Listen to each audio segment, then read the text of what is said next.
Welcome to the Drew Yari Show.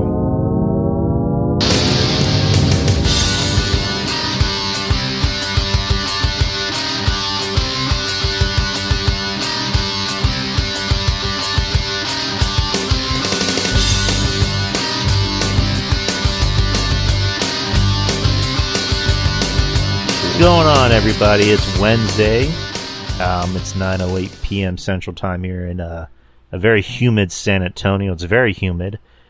Just rained not too long ago, and it's that humid kind of rain where you see it sizzle on the fucking sidewalk.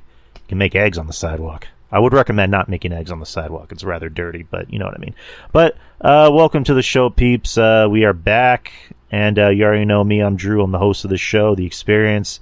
I'm not just the host. We both run this shit. And with me, as always, welcome back.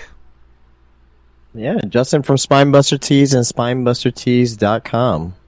Yes, sir. And we got an interesting show tonight. Not as far as like news goes, maybe like a few tidbits to hit on, but more so a very, I guess, a show-heavy show to talk about, if that makes sense. We can skip over SmackDown. That happened last week. Really not too much to cover on SmackDown. You had Cody Rhodes announcing, he'll give AJ his title shot, and announcing it's going to be an I Quit match, which I don't think really anyone saw that coming. But yeah, I mean, the week prior, AJ did his Mark Henry impression, pretending to retire, and then attacked Cody, which I think everybody kind of saw that coming. But yeah, we're getting AJ and Cody again, which the last match, as far as a wrestling match goes, I thought it was a great match. I mean, you can even say it was maybe the best wrestling match of the year. But I don't think it was the match Cody needed.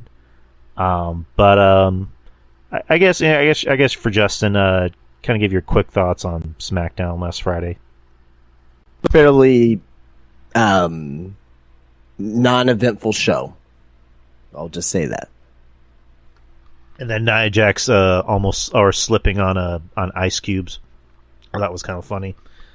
I don't remember that whatsoever. I like how she made fun of it because somebody had put that John Cena was in her skit, and then she retweeted the tweet and tagged John Cena and says, "Stay out of my spots." So I'm just like, yeah, Nia Jax has a sense of humor by herself, so cool. But that was SmackDown. Sorry about the coughing. I'll try to mute my mic as much as possible. But let's talk about this weekend. Battleground was on a Sunday. No, Saturday. Was it Saturday? Sunday, I believe. Sunday. I believe. I mean, it doesn't matter. It doesn't matter. It was this past weekend. Which, it was a Sunday partially because, WWE and UFC are, together with the TKO deal. So whenever UFC has events on Saturday, they don't want WWE to have their own events on Saturday, so they have it on Sunday, blah blah blah.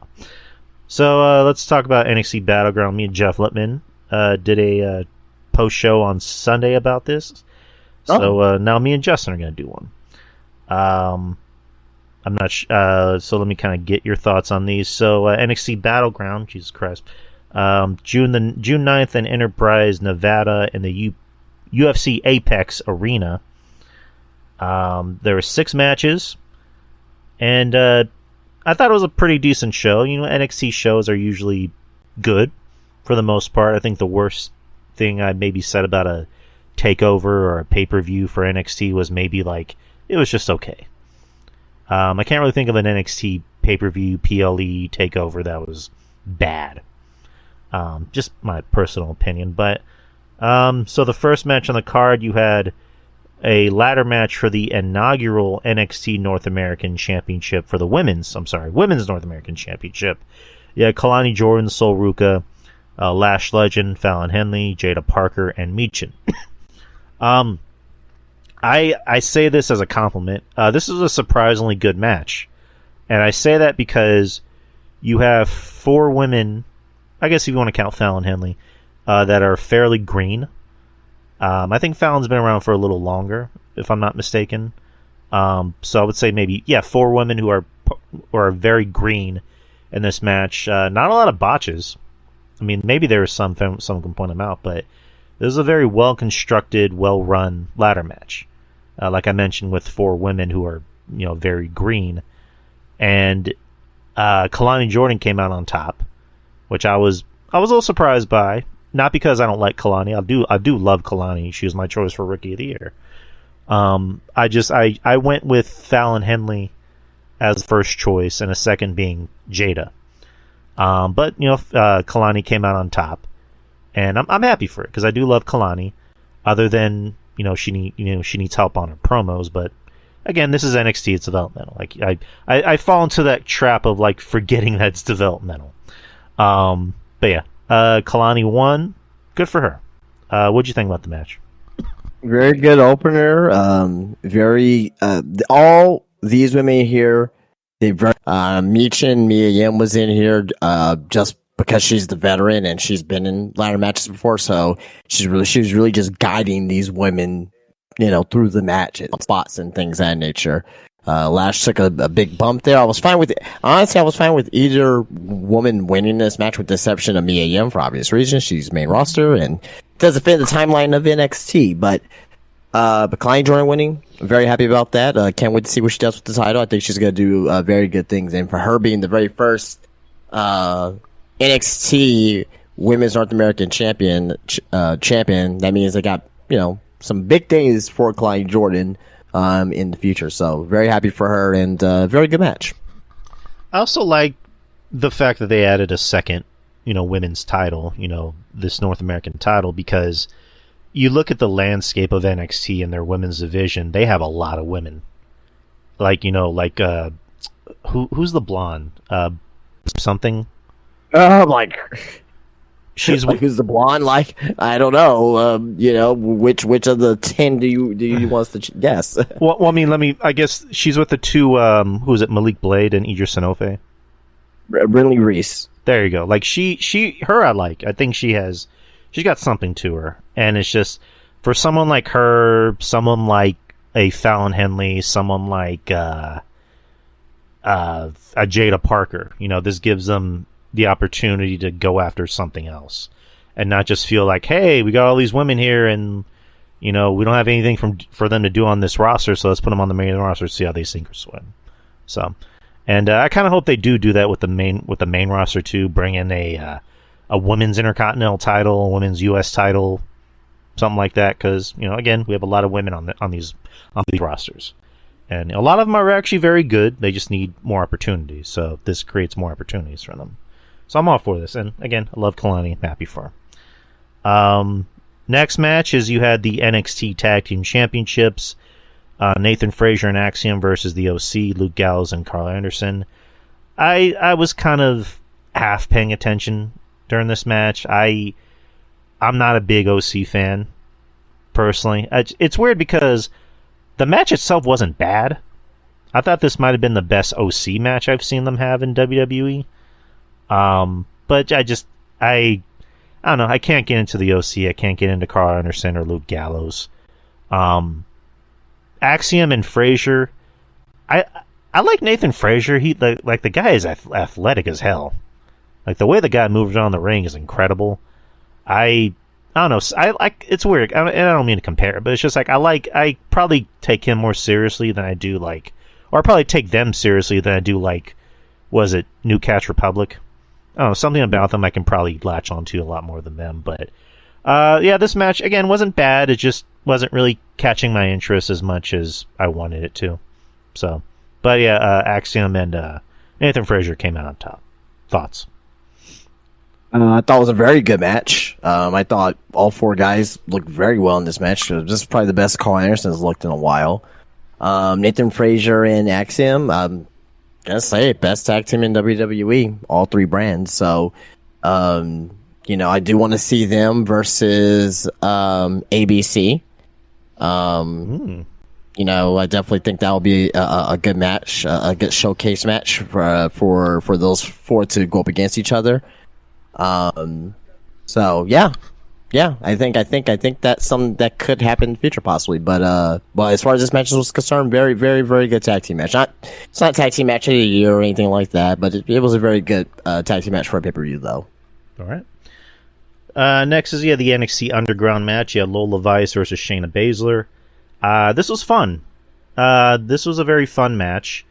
I mean, I already know what I'm in for with these Underground matches because the selling point, is that they're in the UFC arena and this is supposed to be a UFC-ish match.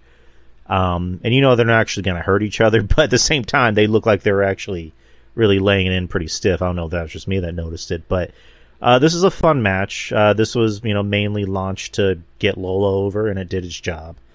And, Shayna did her best to really make Lola look like $1 million. You and me had this conversation a while back where we talked about Lola kind of maybe needing to tone down the whatchamacallit, the sexiness, I guess. Yeah. Which I kind of agree. I was telling Jeff, me and Jeff kind of agreed on the same thing, which is like, the horny teenager in me, likes the Lola Vice stuff, and maybe the horny 34-year-old maybe likes it too. But that's neither here nor there.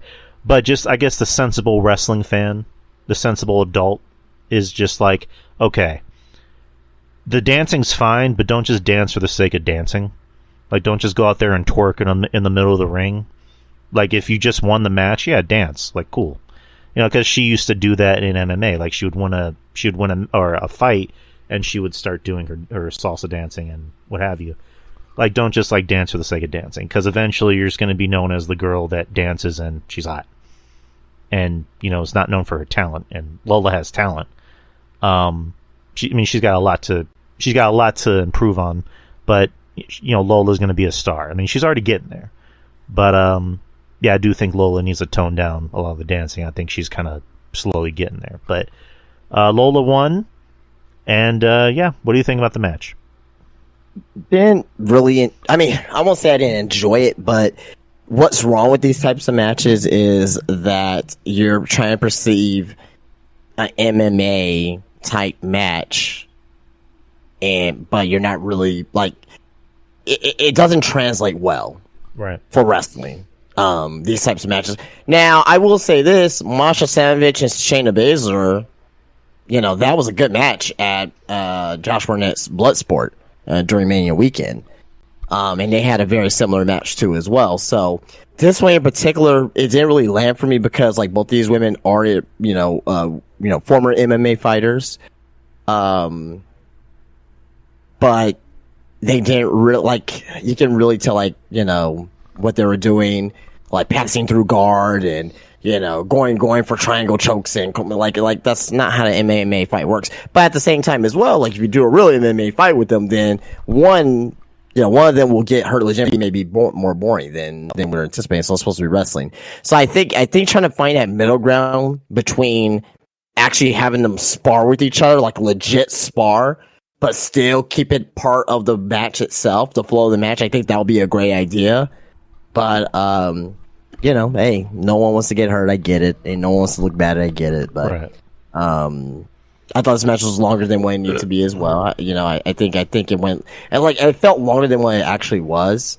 10 minutes and 17 seconds. Yeah, it felt like it was 15 minutes. Right.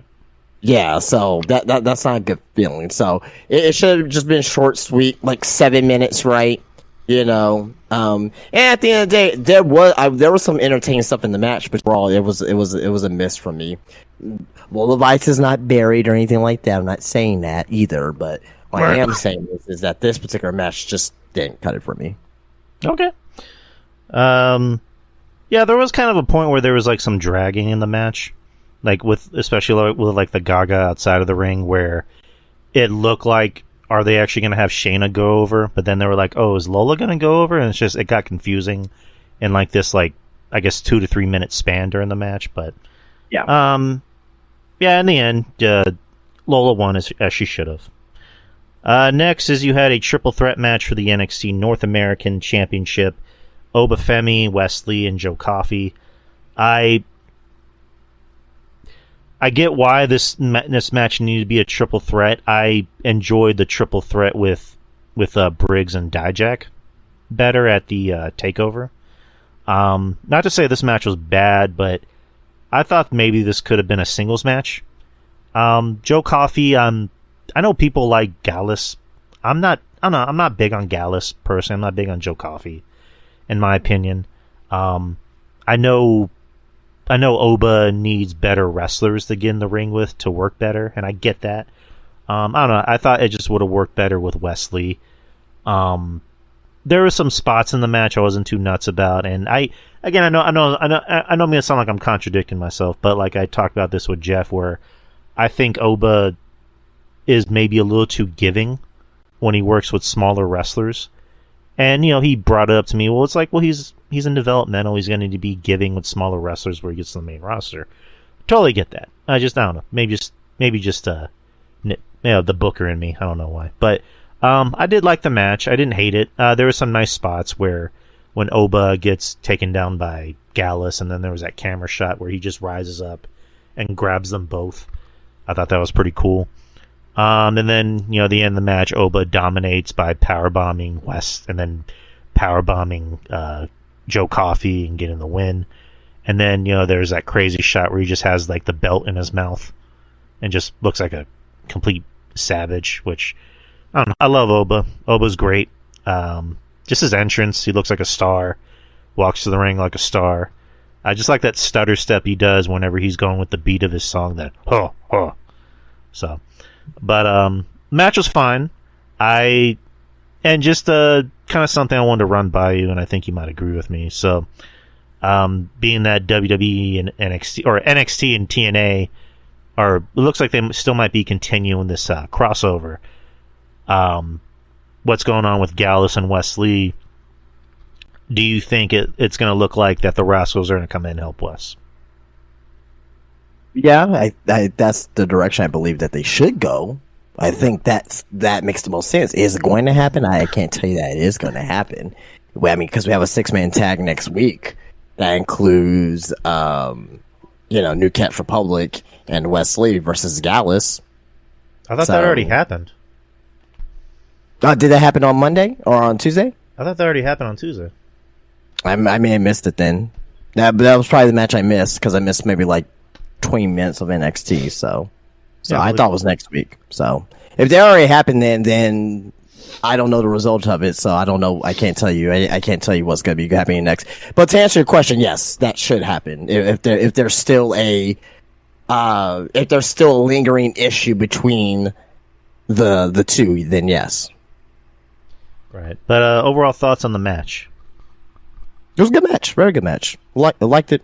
I mean, I don't think there was nothing wrong with the match. Wesley's fantastic. Oba's fantastic. Joe Coffey's very good.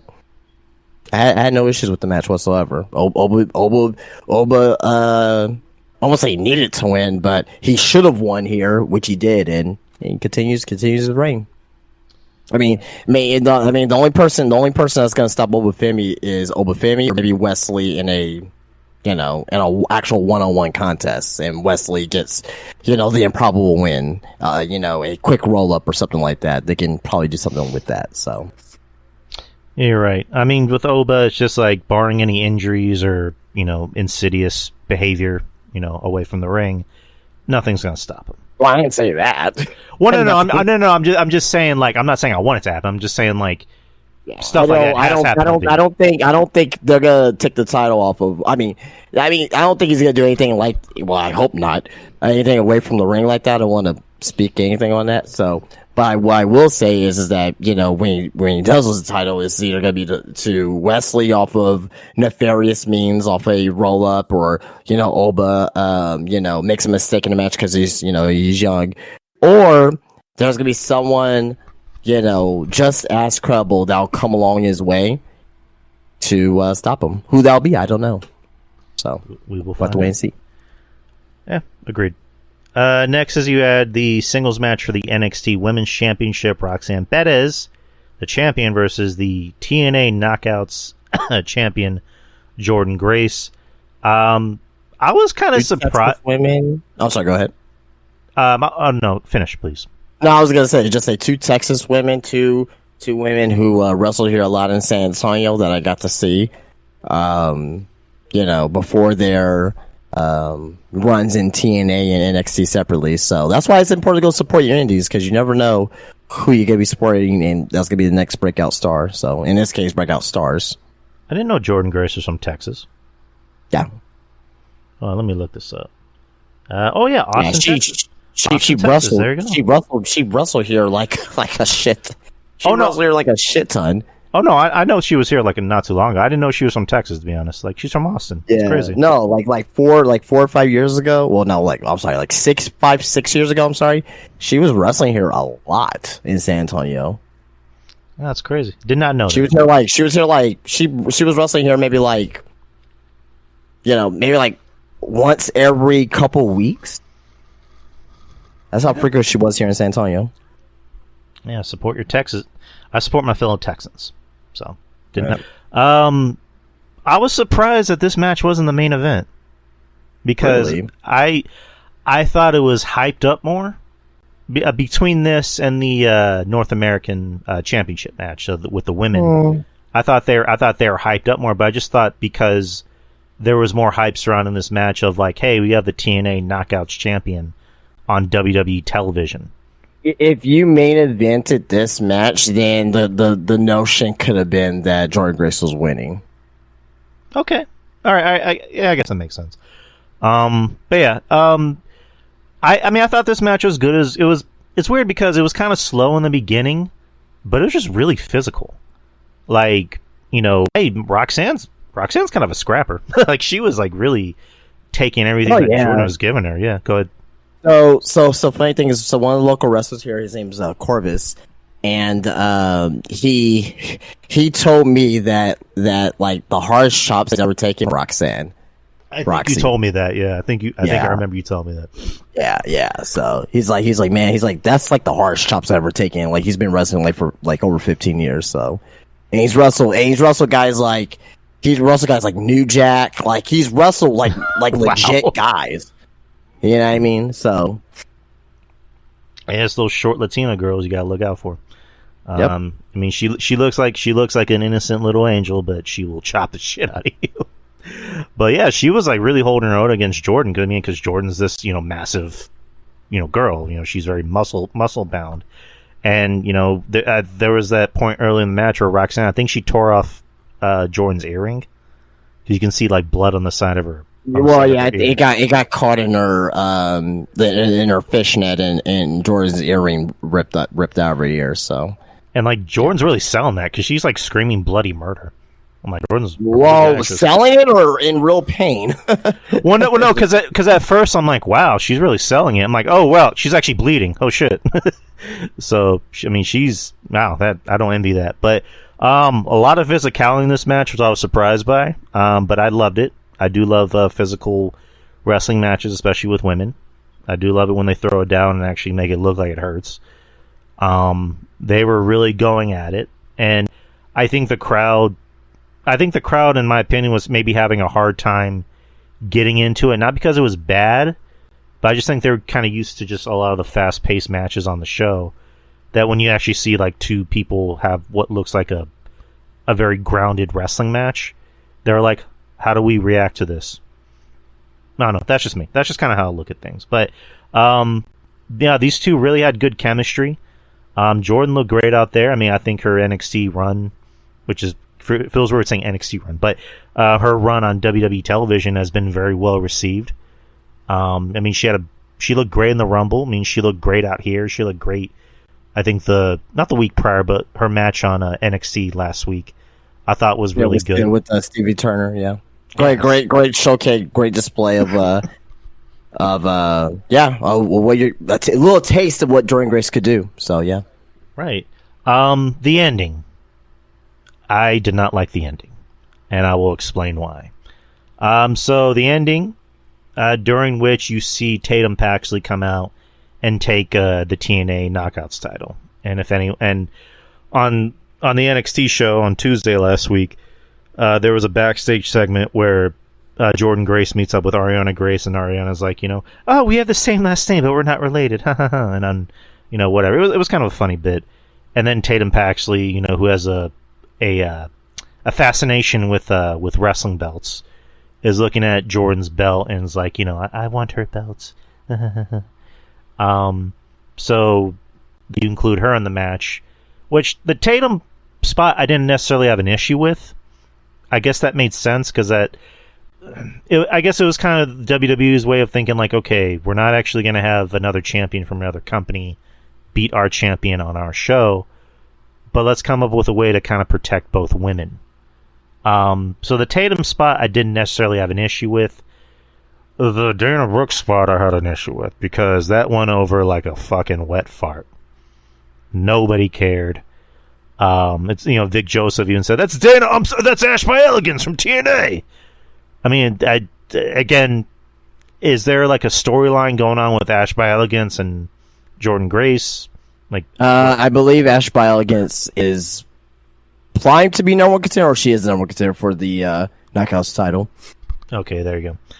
I would have liked it better if like Tatum catches the belt and Jordan notices it, and then she runs outside the ring, clotheslines the shit out of her, and then takes her belt back. And then when she gets in the ring, Roxanne does pop rocks, 1, 2, 3.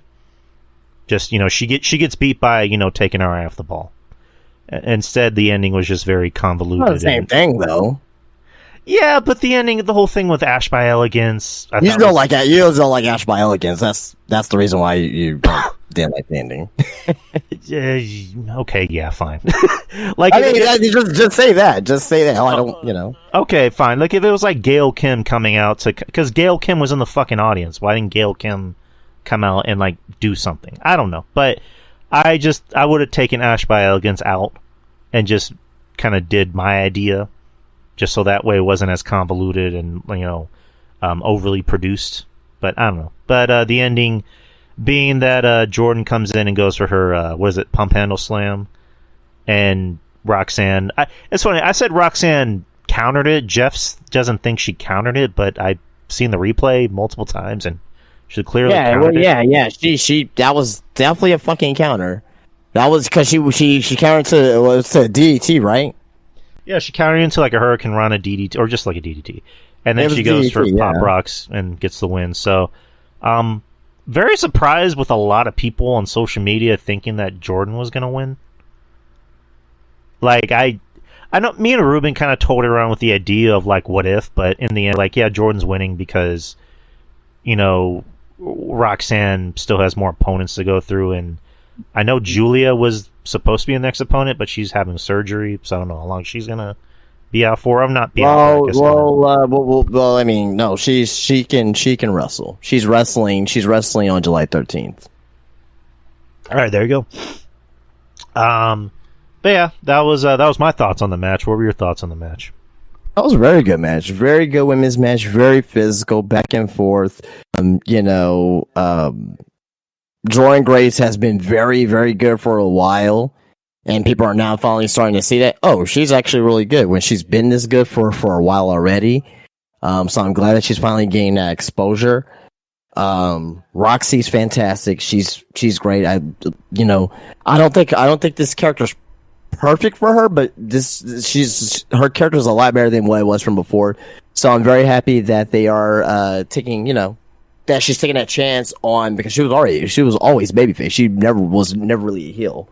So I'm so glad that she's that she's taking this opportunity and really starting to flourish with this character. So the ending, wasn't a big fan of the ending either, but I understand why it happened. There's a reason to it. Ash by Elegance, she's in the title hunt right now on TNA TV. I mean, could I've done this without her? Yeah, but at the same time, I think this is kind of like a welcome back. Like, hey, we miss you. We still miss you over here. Everything's good with us. But good luck in TNA type of thing. You know what I mean? Then Tampaxi being involved too. Maybe Tatum shows up on TNA in the next couple.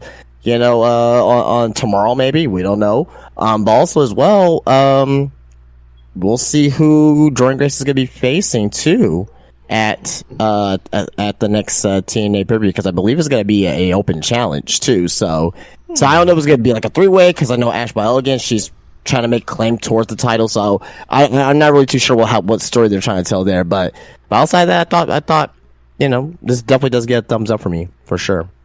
Okay. So let's move on to the main event. You had the NXT Championship singles match, Trick Williams versus Ethan Page.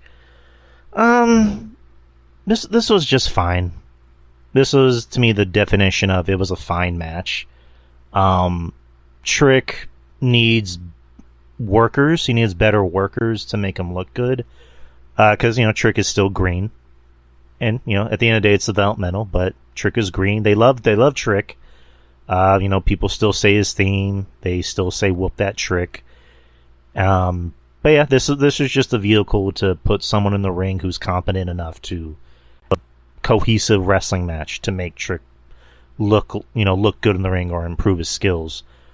Very, very quick match. It was just 12 minutes and 11 seconds. Ethan Page, the surprise factor was him coming in and no one knowing he was going to come in. And also he's an ex-AEW guy. So, yeah, that was the surprise factor for him. And again, I like Ethan Page. I think he's serviceable. He's kind of like The Miz in a way. He has a decent look, he can talk, and he can work.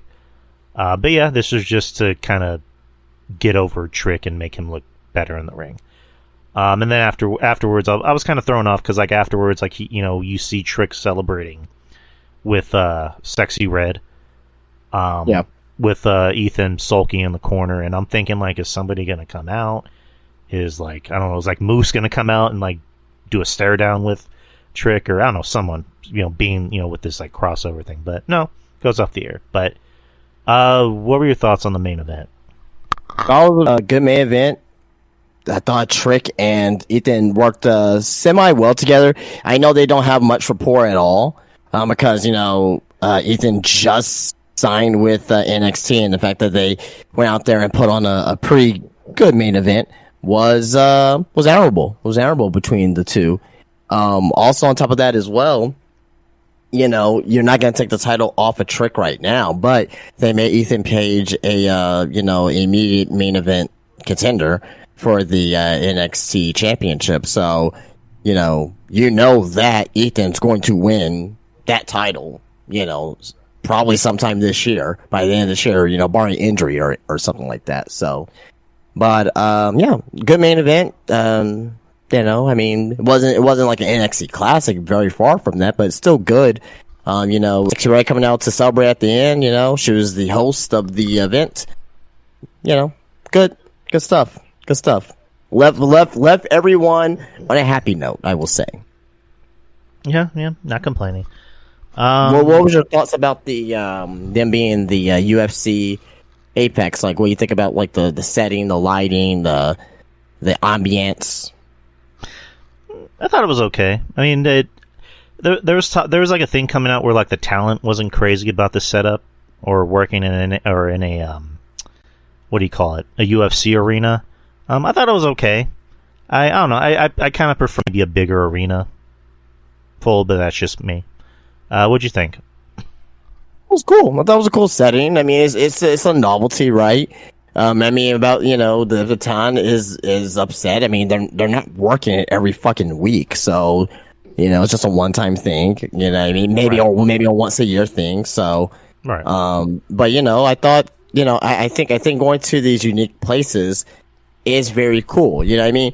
And I, that UFC is probably going to end up having a fight night or something like that at the performance center, which will be very cool to see on how they do that. So, but I enjoyed it for the most part. The only thing I didn't really like was the sound for the most part. But outside of that, I thought it was good. What are your thoughts on Sexy Red? What do you mean? What are my thoughts on Sexy Red?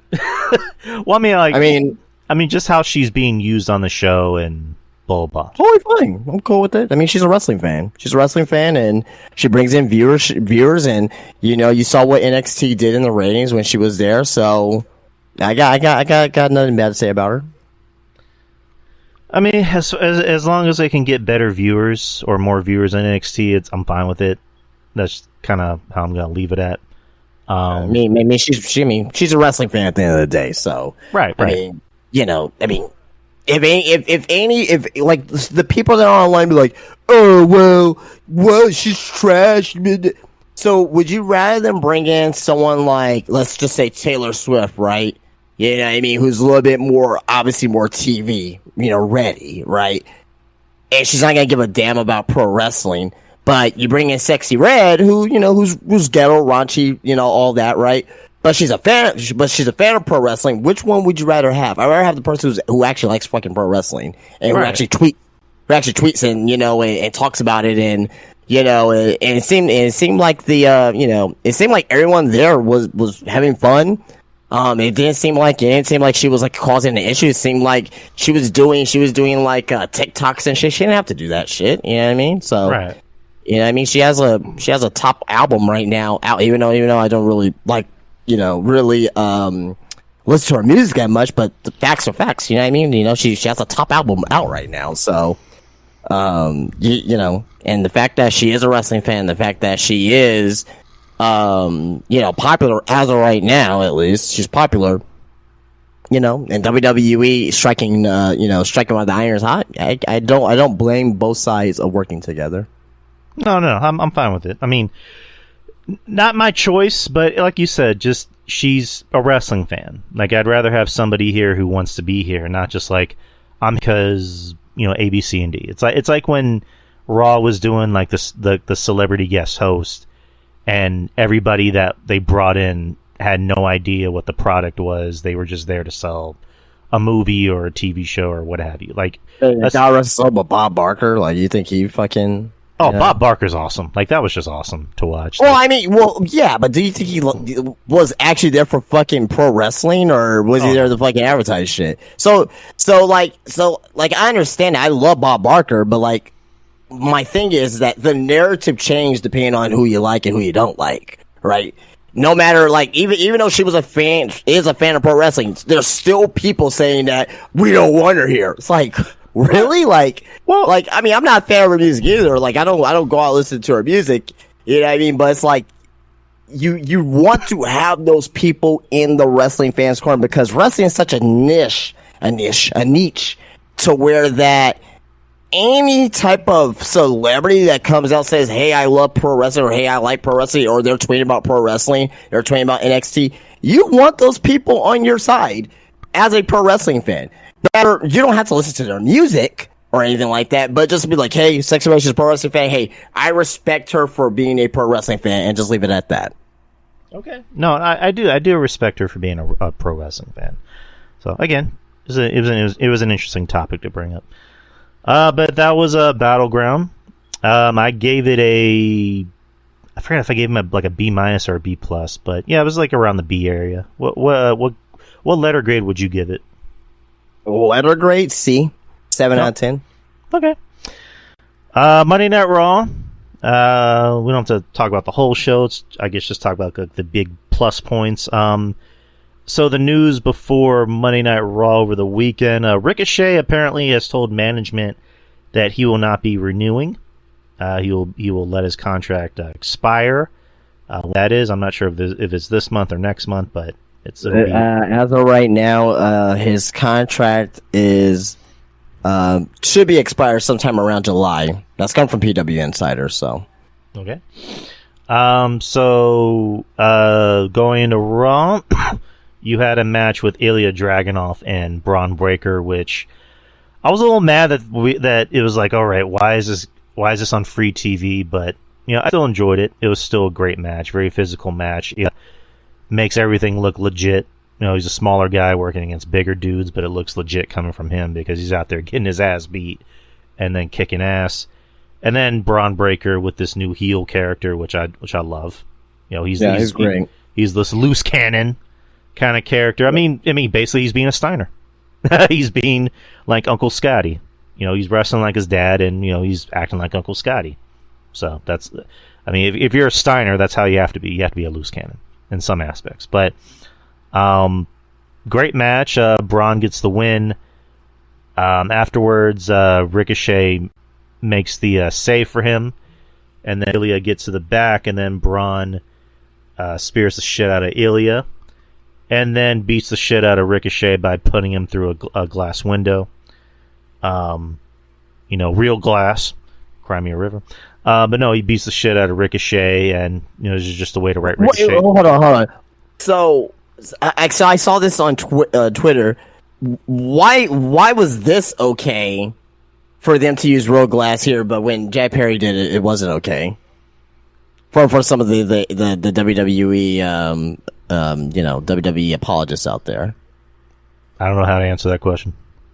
I'm just saying, like, two wrongs don't make it right. So. Well, I think the reason for Jack is, backstage problems, but we're not. But they both still use real glass. Well, I also can't imagine Braun telling people to fuck off if they told him not to do it. But again, that's old news. But anyways, there's just a way to write off Ricochet, and they say that Ricochet is gonna be out for an undisclosed amount of time, whatever that means. Keith is saying, because I meant some. Hold on, let me go back to what Keith said, so we don't spend too much time. Yeah. Keith said it meant something, and it wasn't on a show that only 100K people watch. Okay, but still. Anyways, again, we don't want to spend too much time on this. I disagree with that, but okay. Again, it's. I mean, the Jack Perry. It doesn't matter if it meant something. It just matters that one company did it and another company did it. But even just because you don't like this company over here, you're gonna vilify it. But when this company does it over here, it's okay. Well, again, allegedly, Jack wanted to just break a fucking rental. Well, I'm not talking about the backstage stuff. I'm just talking about the spots themselves. Well, that's what I'm talking about. Like, he allegedly, and I say allegedly, wanted to break a rental car or break the windows on a rental car because he thought it looked cool. And then, when people were telling him, no, this is not good, you could possibly get hurt, he was telling everybody to fuck off. And when CM Punk told him, hey, this could be bad news for the boys if they want to rent cars, that's when he allegedly said, okay. And then blah, blah, blah. Anyways, we're not talking about that anymore. So, Ricochet is out for an undisclosed amount of time, quote unquote. Nice that they added Samantha Irving in the spot. She came out, went to her man, and Pat McAfee took over announcer duties for the rest of the night, which was funny. But what'd you think about the segment, the match, everything? Oh, everything was fan-freaking-tastic. Great stuff. Braun Breaker is a killer. I mean, just the way he needs to be booked right. Ricochet getting long darted, just like a la Rey Mysterio. Nice. Back in the day. Took a bad bump. I thought he was held on the concrete for a second. Ricochet selling his ass off. Great stuff.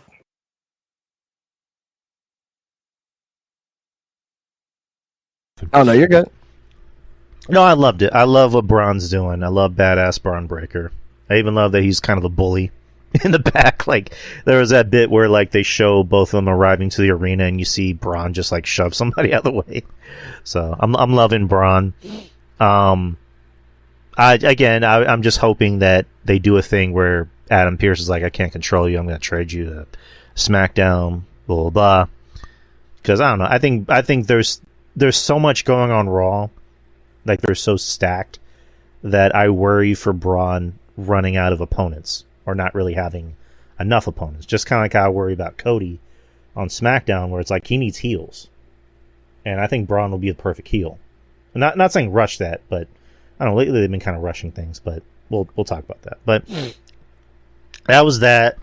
As for the rest of the show, you had where were we at? Oh yeah, Judgment Day, everything going on with the Judgment Day. Liv Morgan, trying to, use her sexy women powers against Dom. And Dom, meet me in my hotel, gives him her hotel key card, and Dom just like throws it on the table, and you just see like JD and Carlito and Finn just stare at it.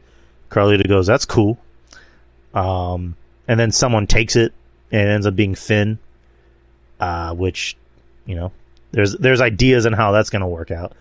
So yeah, basically all that shit's going on, and also everything going on with Drew McIntyre, hyping up the match on Saturday.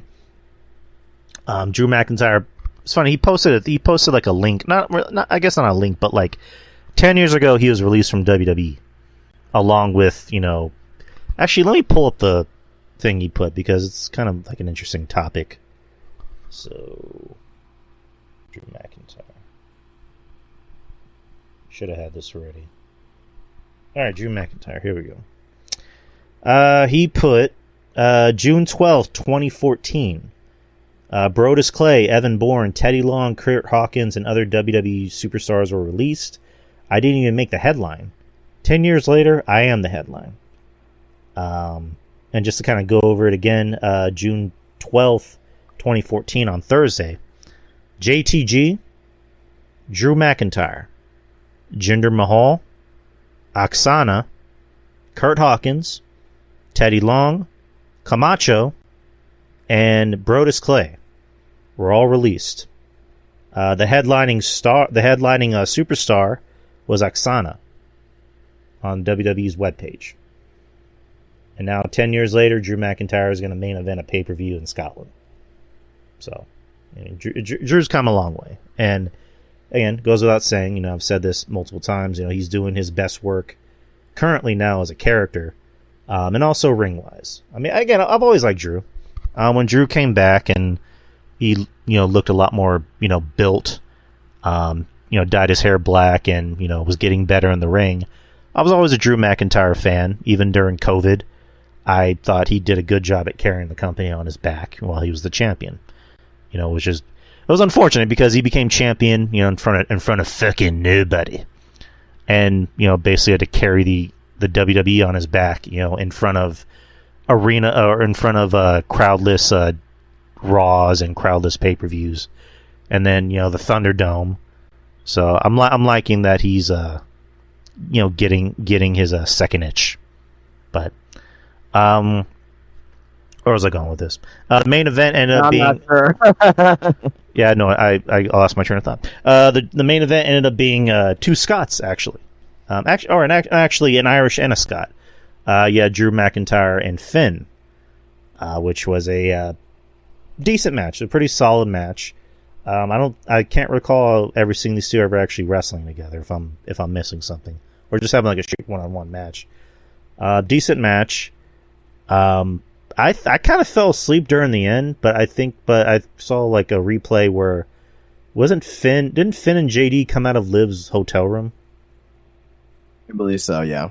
Okay, so that sets up a possible storyline where, you have Finn and JD and I guess Carlito and Liv kind of forming their own Judgment Day, while I'm assuming Dom is going to join them, and then Rhea and Damien are going to be on their own and be over baby faces, but that's just me.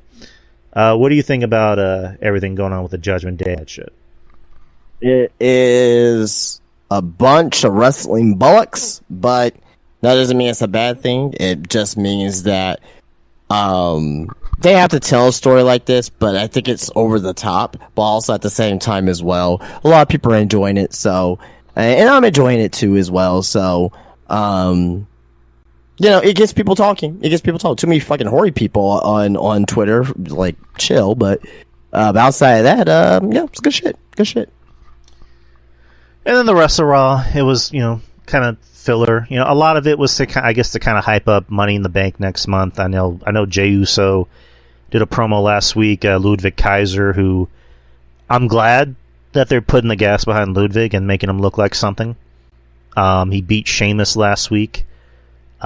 Sheamus selling an injury and Ludwig taking advantage of that and looking like a star, which I'm glad, because my biggest complaint about Imperium was that, I only cared about Gunther. And when Gunther wasn't there and it was just Imperium, I was like, who cares? Because my whole thing with Imperium should be like Gunther is selling his guys of like, you think I'm bad, wait till you see my friends. Right. Like, they do things that I even find especially heinous. Dun dun. To do the SVU thing. But yeah, I thought that's how they should have been sold, but for whatever reason they weren't doing it. Now they're putting the gas behind Ludwig, and I'm liking it. So, and just everything else, Awesome Truth, who are still tag team champions. I don't know why.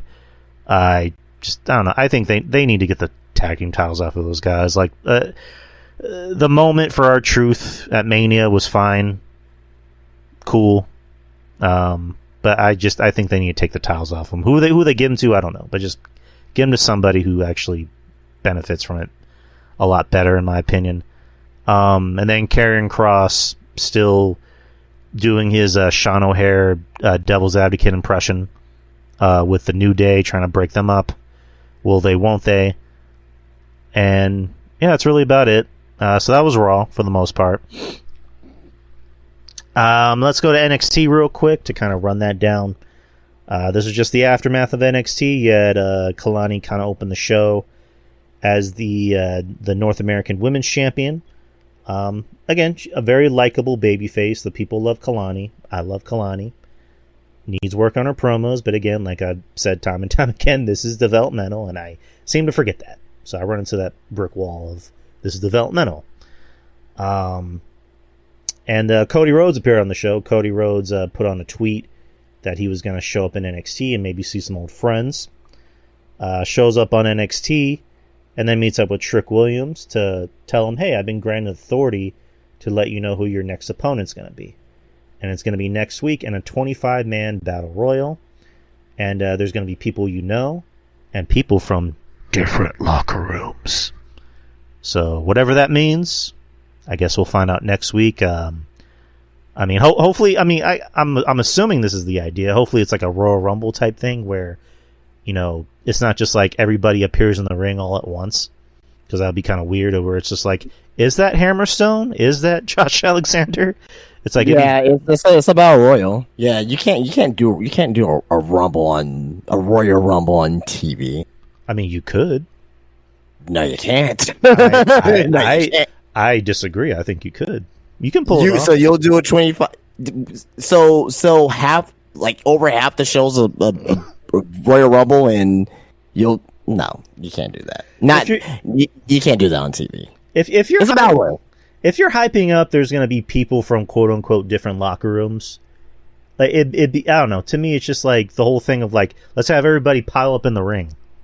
But when they do battle royals, they'll save like 5 entrances for certain people. That's where you get that pop from. You don't need to do a full, Royal Rumble or whatever. They'll have like 20 people ready to do 5 entrances, make 2 or 3 of them surprises, and that's where you get your pop.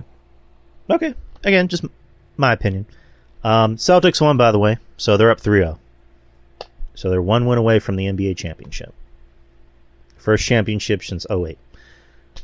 But yeah, anyways, so by people from different locker rooms, are you kind of thinking, maybe we see a Josh Alexander, maybe we see a Jake something, maybe we see a Hammerstone? I'm not gonna go above my expectations for that. If it happens, great. I want it to happen, but I'm not gonna, go above my expectations for it. I think mainly we may see some lower tier Raw and SmackDown guys. Right. That's why I mainly think that he thinks. But if we get a couple TNA guys in there, believe you and me, I'll be totally cool with that.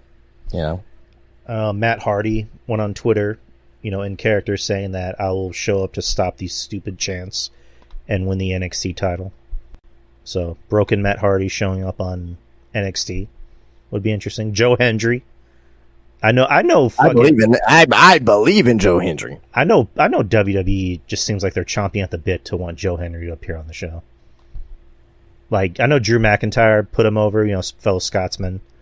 I know they've been kind of making little digs saying, say his name and he appears. Like, if it shows up, was it Corey Graves? No, it wasn't Corey Graves. It was Pat McAfee. Pat McAfee said that on Monday. He said that. I think they said it on NXT. If he comes out, if he comes out on fucking Clash of the Castle, that'll be like that will be. I will love it, and obviously the fans will know who he is. I just don't know. I just don't know if WWE is gonna take that chance on one of their PLEs. By all means, I will love it though. I will be barking out like crazy.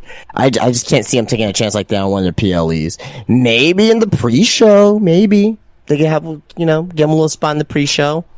Like to hype up the crowd before the show starts. I could see something like that. Yeah, that'd be interesting. Like they'd be like, we have a last minute special performance by a local talent. Okay, who is it? And then the lights go out and you just hear, say his name, and he appears. It's like, wow. I don't know. I love the dude. You got me hooked on the guy. Like he's great. I believe in Joe Hendry. And it's about time people started believing in him too. Let's see. You had Gallus versus Wesley in Newcastle Republic. Decent match. Decent tag team 6-man match. Gallus actually won, by the way. So I don't know. There's talk about WWE looking at TNA talent and going, okay, we do want them to appear on our show. I know Moose apparently is dying to appear on it, according to Jordan Grace. I don't know. I love Hammerstone. I want Hammerstone to come out and just have a match against whoever. I know him and Obafemi would be fantastic. Give me it now, please. I know. People are saying like, let's do Hammerstone versus. I saw everyone but Obafemi. Like that's the match there. Obafemi and Hammerstone. Like that's the match that you want to see. Yes, please. Yes, please. Give me that. That's a guy that can take the title off of Obafemi and be, and have it be realistic that he can take the title off of him. Fuck yeah, please. I was gonna say Hammerstone and Braun Breaker, but Braun Breaker's on the main roster already. Yeah, you gotta keep Braun Breaker strong. I mean, I'm not saying that he'll lose against Hammerstone, but no. I want Obafemi and Hammerstone. That's what I want to see. I want Josh Alexander and Chad Gable. I don't care how we get it. I want it. Yeah, I do want to see that. Obviously, everyone wants to see that too. But I'll be fine with with the Josh Alexander. Who on NXT? Charlie Dempsey. Dempsey. Yeah, I was gonna say Charlie Dempsey. Charlie Dempsey. That would be very good. Yeah. And that'll be a way to put over Josh Alexander too. So in the match. So yeah. Possibilities. Just WWE announce a Worlds Collide pay-per-view with NXT and TNA already, please. Do you like when people are calling this the Forbidden Door? Do I like it? Yeah. I mean, I think the Forbidden Door term is kind of old hat. Well, my line of thinking is like, why does it have to be a Forbidden Door? How come we're not just crossing the line? Ooh, I like that. Like, come on, guys, it's right there. This is my sacrifice. We better cross the line. Yeah, there you go. Too bad your boy Jeff ain't here.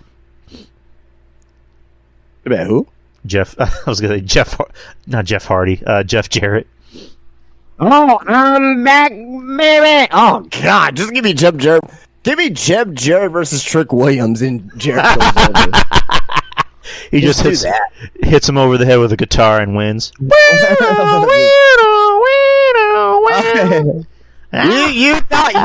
thought I wasn't gonna be champion again? Yeah, you're wrong, buddy. Oh man, the possibilities. Rest of the what were we just talking about? Oh yeah, the 6-man.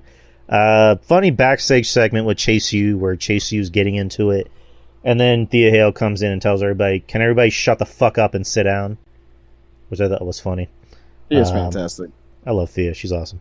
Wendy Chu coming back to kind of debut a new-ish character.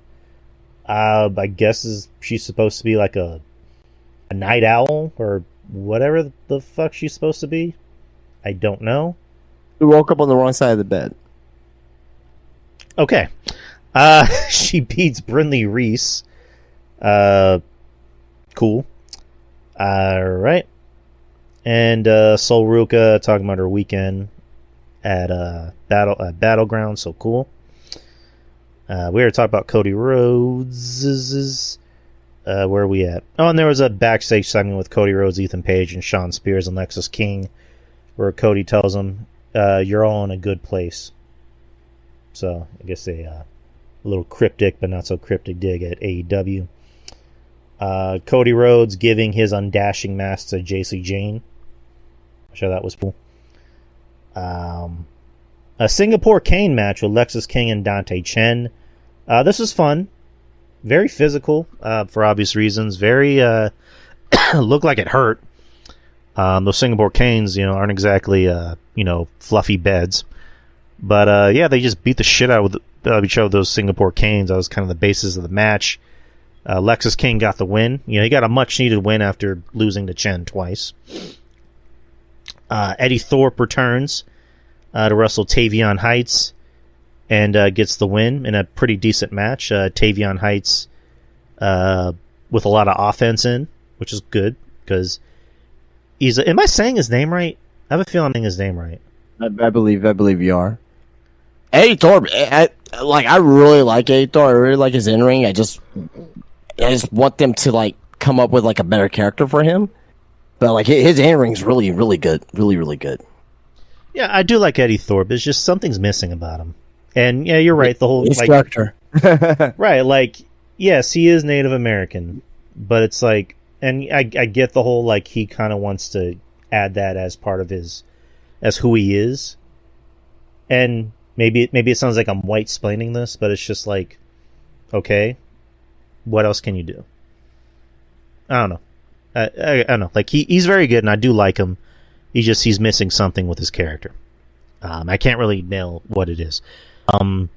Shawn Spears wrestled Javon Evans in a really good match. Evans continues to impress week by week. He's only 20, which is crazy to think about. In the ring, another Forbidden Door match is him versus Leon Slater. Ooh, okay, Mr. Swanton 450. Oh, nice. Yeah, Spears is here for a reason. He's here to work the younger talent, put him over, make $1 million. In this case, he made Evans look like $1 million, and he still won, which I agree with, because Evans is 20. He's not he's not buried, or maybe gonna think that he's not buried. He is looking like $1 million in a match against a seasoned vet like Shawn Spears. So I'm fine with the idea of Spears getting the win. Maybe they'll continue this feud, which I'm assuming they will. And Evans gets his win back. So I have no problem with Spears getting this win or him being in the company.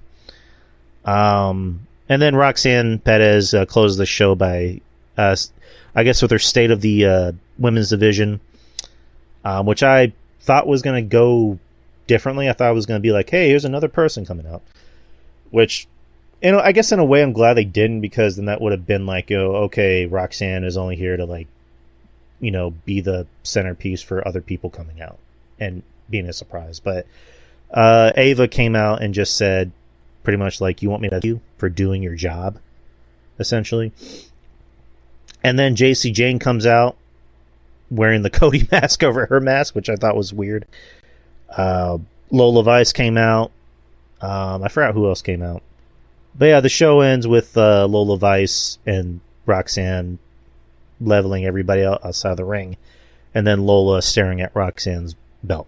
And that's how NXT ended, which I thought was a little underwhelming, but they obviously have an idea in place for both Roxanne and Lola, so we'll find out. We'll find out next week on next week's episode. But overall, what'd you think about NXT? Fairly good show. It was a show that advanced a few things, but I'd give it a 10. Let me ask you something, because I asked Jeff this. NXT is, as we all know, NXT is going to CW in October. Where do you see their ratings going? Do you think their ratings are going to increase, or kind of stay at the same? It'll go up a little. A lot of people think it's going to be over 1 million every week. I think it'll start off that way, because I think they want to try to put some big names on the show. But I think ideally you're probably looking at about 850 to 900,000, which is not bad. It's still pretty good. So that's what I think. If it's over 1 million every week, then then that means they're really cooking over there. But also as well, you also know that they're going to try to get like some more big signings to come. So it also depends on who's on the roster at the time too. Right. I mean, you never know who's going to be on the roster come October. All right. So that was NXT. Did you watch Dynamite tonight? Yep. Care to talk about it? Not really, because we don't have the time. But I thought it was a fairly decent show, though. That was a fairly decent show. It was like a 6 out of 10. Nice 6 out of 10. There was some stuff I didn't really like about it, but there was some stuff I did enjoy. I just don't like how they're doing Swerve's title reign right now. I think that's kind of stupid. Anytime Mia Shirakawa is on my screen, that's automatically going to give the show a 5 by itself. So there's that. What else? What else on this show? Oh, Rey Fenix and Ospreay, great main event.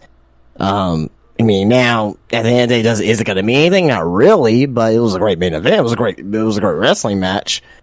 What else? Blood and Guts. We're gonna find out. We know kind of more or less what's gonna be happening with Blood and Guts now too as well. So there's some things at the events, but again, like I said, it's nothing like groundbreaking, awesome or anything like that. It's just kind of your run of the mill show. All right. So that was AEW Dynamite. This Saturday is Clash at the Castle in Scotland. In Scotland, in the OVO Hydro Arena. That's what it's called. June 15th. And it'll be on at 1 p.m. Central Time here in San Antonio, so 2 p.m. Eastern Time. So let's go over the matches real quick. There's 5 so far. I'm assuming that's going to be all we get, which is good. Triple threat tag team match for the WWE Women's Tag Team Championships. You have Bianca Belair and Jade Cargill versus Alba Fire and Ala Dawn versus Shayna Baszler and Zoe Stark. I want to wish condolences to Alba Fire. Her mom was actually I believe she was hit by a car and died instantly. So condolences. Yeah, that happened a few weeks ago, I think. But yeah, regardless, still sad. Yeah, but I know the news outlets was just gaining, but it happened like last month sometime. Right. Condolences to the family. Yeah, absolutely. Fire. It's gonna be. It's obviously gonna be tough for her on Saturday. But overall, I'm assuming it's gonna be Bianca and Jade coming out. The baby faces are winning. Nope. Yeah. Alba and Isla are more than likely going to get a big reaction. The baby faces, like you said, are winning. Yep. Cody Rhodes versus AJ Styles for the WWE Championship and an I Quit match. Do you foresee maybe some blood in this match? No. Oh boy. No. Even if Cody begs and pleads for it.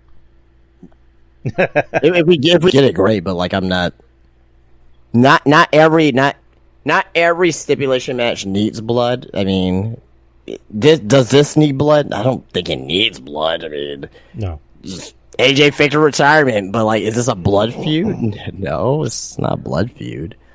In my opinion, it's not a blood feud. We could go over fucking real blood feuds and look at this match and be like, that's not a blood feud. But Cody's winning. I don't see how AJ Styles can get to have Cody to say I quit. Like, I don't know. I think it could be one way. It could be one way. He could go to Cody and he'd be like, hey Cody, and what'd you say to them young bucks when you left AEW? And Cody's like, I quit. He's like, oh, I got you. I got you right there. That's probably about it. So yeah, probably. But yeah, Cody's obviously winning. Singles match for the Intercontinental Championship: Sami Zayn versus Chad Gable. Yeah, Gable. Oh yeah, give us the Gable, Master Gable, all the way. Sammy had his moment, and I love Sammy, but Chad's about to get a fat contract. And oh Jesus Christ, there's a roach in the room. He's about to get a fat contract, and he's getting rewarded for it. So Chad's winning this. Give this to Chad.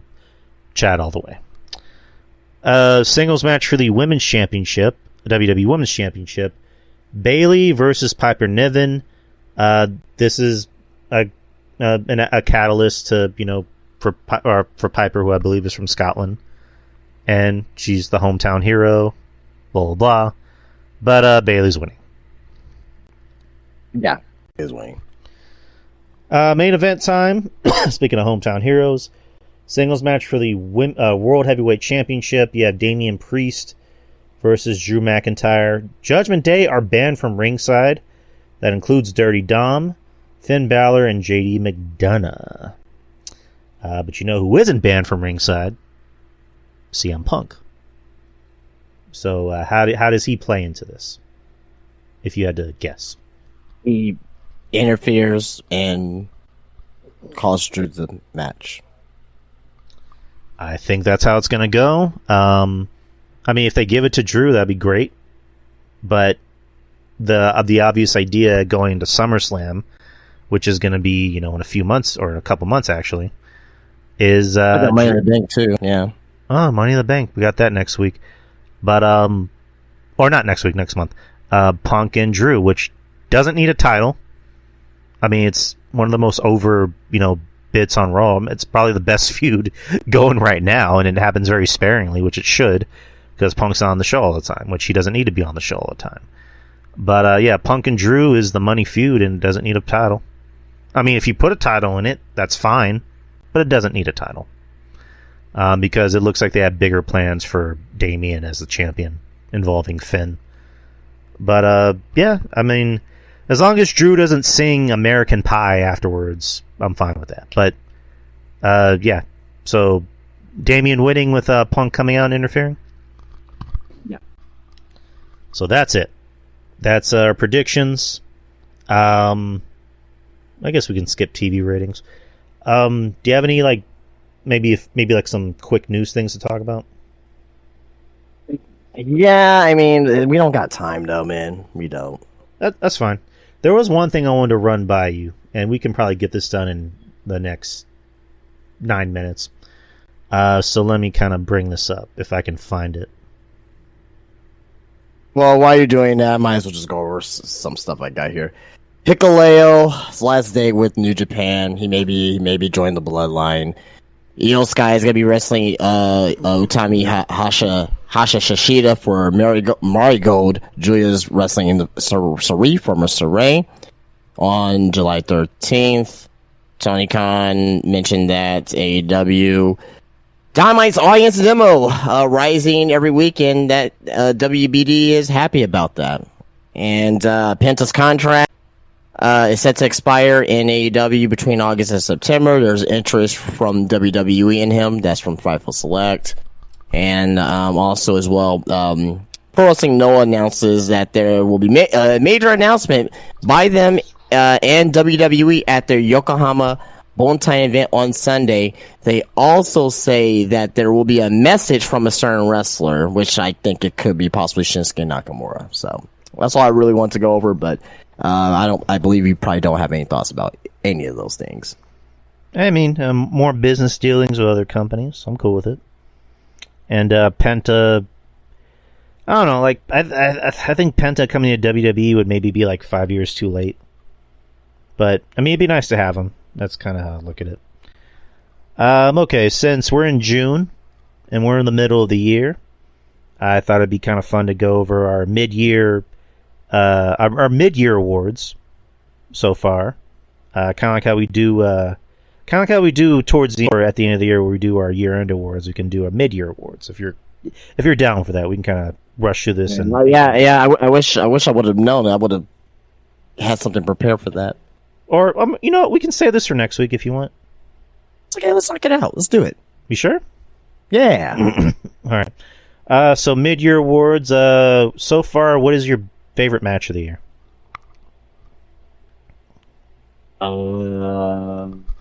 Ospreay, Danielson, maybe. Well, my favorite. Well, you say favorite. My favorite is Cody and Roman. That's my favorite. Cody and Roman. That's mine as well. What is your least favorite, or what you think is the worst match of the year so far? I can't even tell you. Something that happened on fucking Dynamite. I don't know.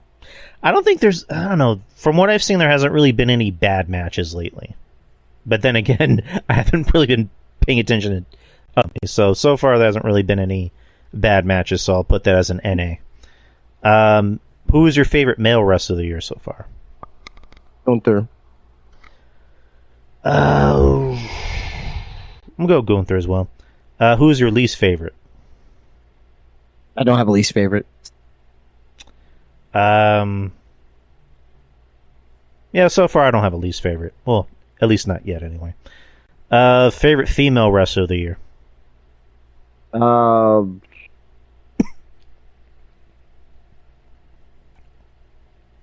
so far, Willow. I'm gonna go with Lyra Valkyria. I'm gonna skip the worst parts and just save those for the end of the year. Who's your favorite tag team of the year?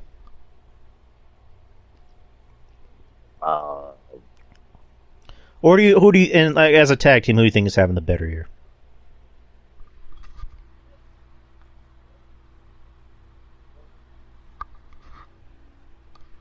Unfortunately, by default, I don't even want to say it, but Young Bucks by default.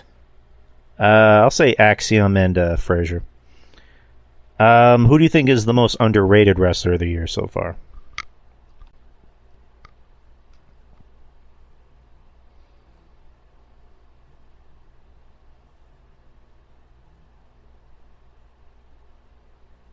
Probably Kaiser, but he's starting to get that recognition now.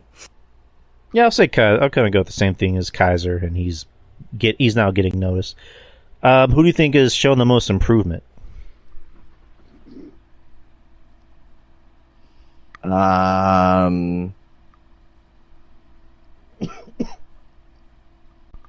don't know, skip me for that one. Let me think. I'm gonna go with Jada Parker.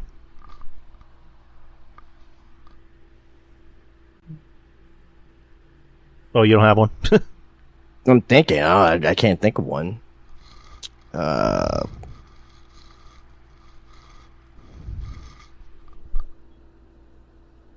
don't know, man. Lash Legend, I guess. I can't think. I can't think of that particular one. No, it's not a bad choice. What do you think has been the best moment of the year so far? Best moment. Cody winning at WrestleMania. Agreed. And Rock making Cody bleed. I think that's, I guess, an honorable mention. Favorite pay-per-view of the year? Mania Night 2. Agreed. Best promo of the year? Any of the Rock's promos leading to WrestleMania. That and the Punk and Cody promo leading into the Rumble I thought was great. I love that. These last two, these last few I can maybe save for the end of the year. Like Bonehead moment of the year, I can't really think of anyone who said or did something that made you go, "What a bonehead!" Well, I could tell you that right now. I think it's probably gonna lead the Clubhouse. Tony Khan showing the fucking all in footage. Oh yeah, that and him referring to WWE as Harvey Weinstein is another. Yeah. I mean, yeah, I get what he was saying, but it was still stupid. I can't really think of anyone who's a rookie right now. So rookie of the year, but that's another one you can save for the end of the year. Especially with a lot of these like NIL people coming in. Yeah, not a lot of rookies per se has been getting the exposure as of yet. I mean, maybe Javon Evans, I guess. That's probably going to end up being rookie of the year, even though he's not really a rookie, but you know. Favorite announced team? Yes, I guess Colin McAfee by default. Yeah, and favorite faction, but there's not really too many over factions. I mean, the Bloodline's kind of not the Bloodline anymore. Judgment Day is not really as big as it used to be. It's probably going to end up being the Bloodline again. Just by, like, it's really going to start kicking gear in the next couple of months, like, for sure, but, It's really those two factions. Then you got Metaphor. Then you got the new elite in AEW. But yeah, I'm gonna go with the system. That's what I'm gonna go with, the system. All right. Those are our choices for our mid-year awards. We'll be back at the end of the year for our year-end awards. Maybe our choices are changed. Maybe they haven't. Who knows? But that's the show, peeps. We wanted to keep it an hour and a half, and we're about to hit an hour and a half. So, great show as usual. I want to thank Justin, as usual, for these shows, for making these shows the way they are. Thanks, man. Absolutely. Yeah, fun. Good show tonight. Yes, sir. And yeah, just this Saturday is Clash of the Castle, so anyone who plans on watching it, have fun, be safe, and yeah, that's really all we gotta say. Yeah, Justin, tell them about Spinebuster Tees. Yeah, guys, you guys know where to find me. Spinebuster Tees, spinebustertees.com. You guys definitely know where to find me on Instagram. You guys know about the Spinebuster Tees website. You guys also know about Spinebuster Tees at Wonderland of the Americas in San Antonio, Texas. Also having a signing tomorrow. We're bringing in WOW's Women of Wrestling's Sylvia Sanchez. She's going to be joining and coming in and doing a meet and greet. She's actually going to be at Texas Wrestling Association's TWA event this Friday. So if you guys happen to be in the area, which I don't think anyone in the chat is, but if you happen to hear this between now and 5:30 p.m. tomorrow, definitely come and check it out. It's gonna be a very fun experience, and come support your local wrestlers, come support local talent, and also come support indie talent as well, because they are the future of the pro wrestling business. So, and then they need your support just like anyone else. So, yeah. Nice. And you know where to find me on X, Twitter, DY Experience. I also have an Instagram page, which I've been starting to promote the show more on there. There's also a Facebook page. You can find me on there. And there's a YouTube channel. You can look for that. And other shows I do Culture Attack with Ruben Prime, which we're going to be doing a show sometime this weekend. Or I believe I'm not sure if it's Friday. Not sure if it's Friday or Saturday. You can ask him about it. But it's coming up this weekend. We definitely have some things to talk about. So look for that. We have a YouTube. We both have a YouTube channel for the show as well, and we have a TikTok channel where Ruben will post. Was it reels or clips like from the show? Yeah, that's one way to get more eyes and ears on the show is those clips. All right, I need to ask you how to do that because I have zero clue how to do that. So I'm gonna. It's pretty easy. Really easy. I'm pretty sure it's easy because I'm pretty sure it is easy. I'm just an ignoramus when it comes to stuff like that. But I need to ask you about how to do that. Sure. Culture Attack with Ruben Prime, Revenge of the Savage Nerds with RJ, which we did a new episode. I guess a new episode for the public a while back. We need to talk about how we're gonna do a new episode. But recently I've been releasing retro episodes from the Patreon days. So look for that. It's on Spotify, and it's on Spreaker and anywhere that podcasts are distributed. Also, the DY Experience YouTube channel, or I might just make a YouTube channel specifically for RTOSN. So, and then also Jeff Littman. I will eventually, actually not eventually. I think after this, I'm going to release an old episode from Garden of Droom that me and Jeff did on the Patreon.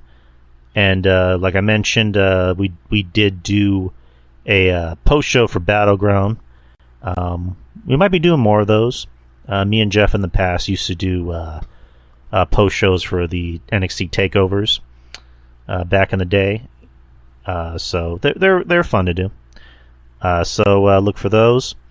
And then just shout out to everybody who does have a show, who does support us and loves us, our friends, like Wrestling Soup.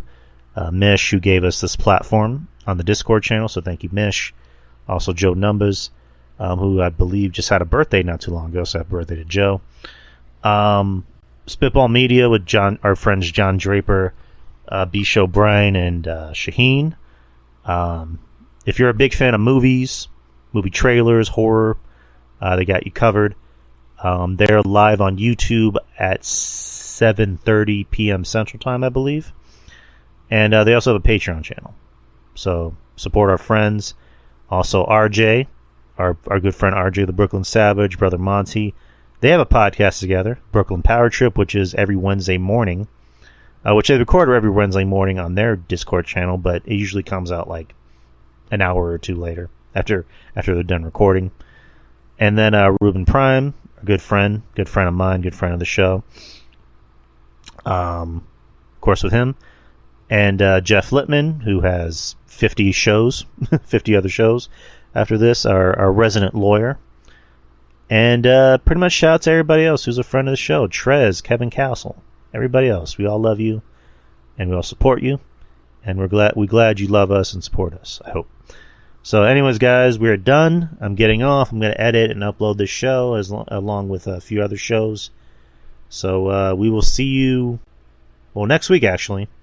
And but hopefully you guys enjoy Clash of the Castle. So laters, take care, and be safe. Peace out.